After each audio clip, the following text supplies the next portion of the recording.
Putin really wants to be able to show to the Russian people he has delivered, that he is a victor, because I think he does have his eye on the Duma elections next year, because that could be an informal and very, very tricky popularity poll. What is Russia's strategy now? Is it just making the most of these 50 days that Donald Trump has given them before he says they could face action if there's no ceasefire? I think that they want to achieve something that they could possibly dress up as victory from a summer offensive. And this takes two full formats, two prongs, as it were.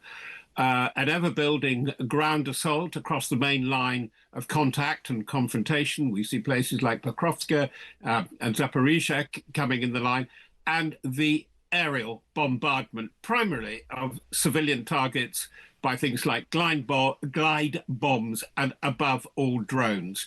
Because I think Mr. Putin really wants to be able to show to the Russian people he has delivered, that he is a victor, because I think he does have his eye on the Duma elections next year, because that could be an informal and very, very tricky popularity poll. What happens, though, Robert, at the end of those 50 days, do you think? I think that what Putin is banking on is that the easily distractible Donald Trump will be distracted, because we have seen ongoing, very, very peremptory talks. There were ones in Istanbul this week. They barely sat down for an hour. And I think that's the way it will continue from everything coming out from the Kremlin spokesman, from people like Lavrov. They're not getting ready for a peace settlement for Ukraine in the next few weeks or months.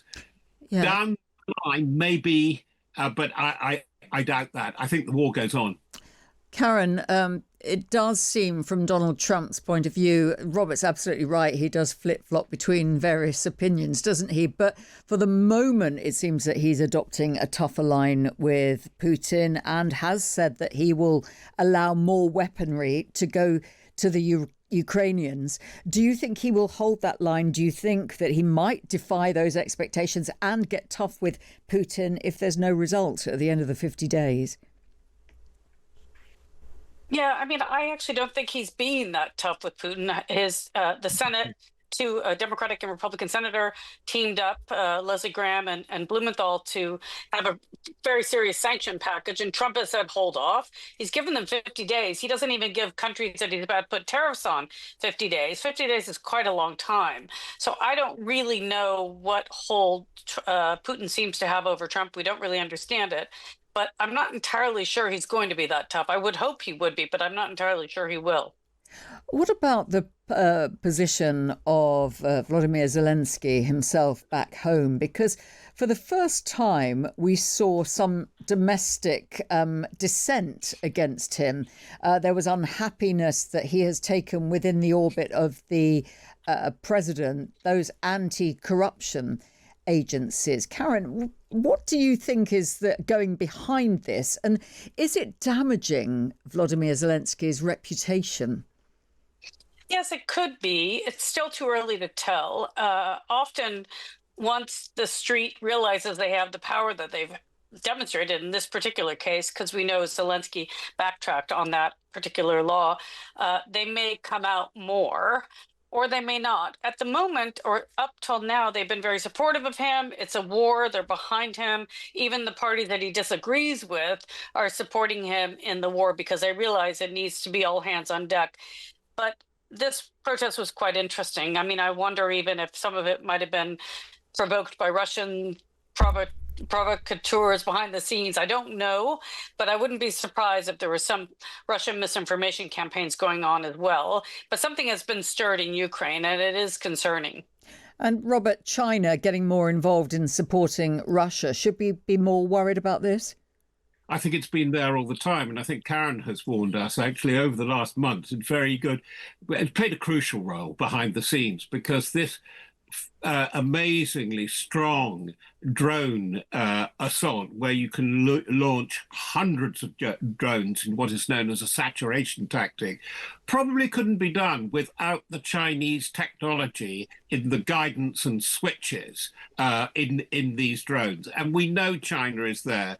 Europe is getting fed up with it, not that it has much of a hold on China, except to say that we will deny you some sort of access to our markets. I don't believe that, by the way, but China is a key player. I think a place, we talk about black swans, things that suddenly crop up like Thailand, Cambodia. I'm not going to mention that, but I think we should keep an eye on the Caucasus.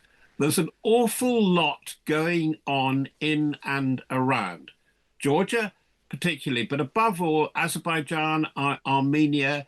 They're getting very restive, and it's giving the Kremlin quite a big pause for thought.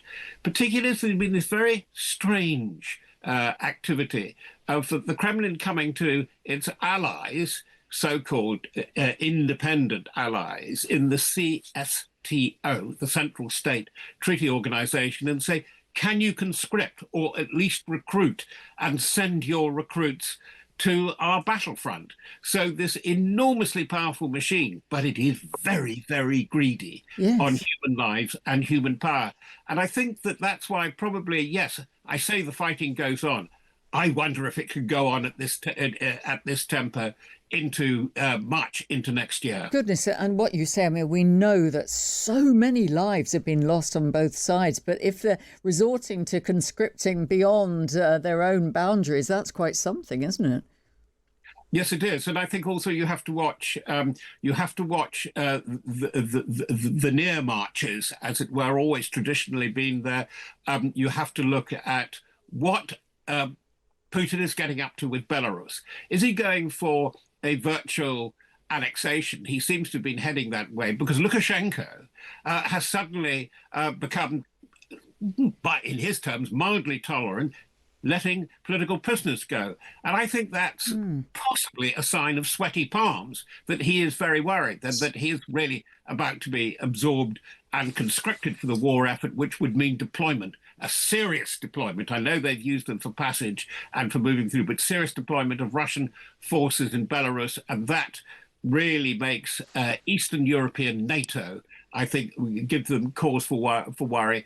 The whole tripwire philosophy comes in, and it's very important. It's very volatile because at top of the uncertainty factor, as Karen was saying, is the uncertainty of Trump. It's the mood music from Trump land, which seems to change by the day sometimes, not even the week. Karen, just a thought on that before we move on. Yeah, no, I mean, I agree with Robert. There's a lot of confusion and there's a lot of uncertainty. Trump gets distracted. He's now got this Epstein saga to worry about. So I wouldn't be surprised if the Russians don't do something, or I wouldn't be surprised if the Russians do something militarily in August. It would be a shame if they do, and they might be stretched too thin, but I wouldn't be surprised.